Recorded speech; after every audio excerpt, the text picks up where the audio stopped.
Serial मन अति सुंदर में यहाँ पर रानी कहती है कि मेरे ऊपर काल कूटनी माता आ गई है। सारा सामान फेंकने लगती है, कुर्सी उठा के पटकती है, सबको डराने के लिए और अपनी करतूतों से बचने के लिए, क्योंकि उसने कैमरा देख लिया था। हाथ में ज़बरदस्ती जहर वाला लड्डू खिला रही थी अपने ससुर को और कहती है कली कि ये लो, मैंने कहा था ना, मैंने माता का नाम लिया और आ गई। फिर बेहोश हो जाती है। यहाँ ढांढस बंधाती है राधिका और फिर वहाँ से चली जाती है। सारे घर में पवित्र जल छिड़कते हैं, नीम की पत्तियाँ रखते हैं और रानी सोई हुई होती है। सुजाता सोचती है सच में माता आई है या इसका दिमाग खराब है। दिव्यम भी परेशान है और चुनरी उड़ाने जाती है राधिका तो उसका हाथ पकड़ लेती है। कहती है ये पापिन मुझे कभी चुनरी नहीं उड़ा सकती। फिर चुनरी उड़ा देती है कली और सबके ऊपर गंगा जल छिड़कती हैं दादी। यहाँ पर नींद खुल जाती है। दिव्यम सोचता है, कहता है तुम्हें भी ऐसा लगता है कि उसके ऊपर माता आई है? तो कहती है नहीं, मुझे ऐसा नहीं लगता है। फिर पूछता है कि मुझे तुमसे कुछ कहना है, तुमने मेरे लिए व्रत क्यों रखा था और क्यों मेहंदी लगाई थी? तब तक कोई बुला लेता है दिव्यम को। यहाँ पे पानी देने आती है और कहती है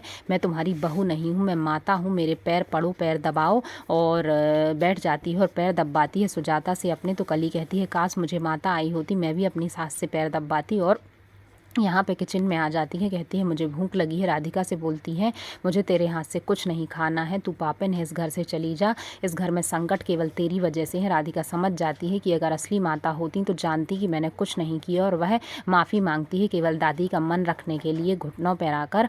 और कहती है कि मुझे माफ़ कर दो और बोलती है मैं चुनौती देती हूँ, तुझे स्वीकार करनी होगी। बाहर चली जाती है। दिव्यम भी आता है। कहती है इस घर से इसे बाहर निकाल दो। सुजाता हाथ पकड़कर बाहर निकालने लगती है लेकिन जग्गू कर भी नहीं रोक पाता। जैसे ही उसे हाथ पकड़कर बाहर की तरफ फेंकती है तो सामने दिव्यम आ जाता है और उसे बचा लेता है। कहता है माँ ये क्या कर रही हो आप? इस ड्रामे और अंधविश्वास के कारण राधिका को घर से बाहर क्यों निकाल रही हो? वो यहीं रहेगी, कहीं नहीं जाएगी, क्योंकि उसकी वजह से ही आज पापा ठीक हुए हैं, नहीं वे बेजान पड़े हुए थे। तो कहती है कि मैंने घर से निकाला है और इसके घर में रहने से कोई कभी ठीक नहीं होगा।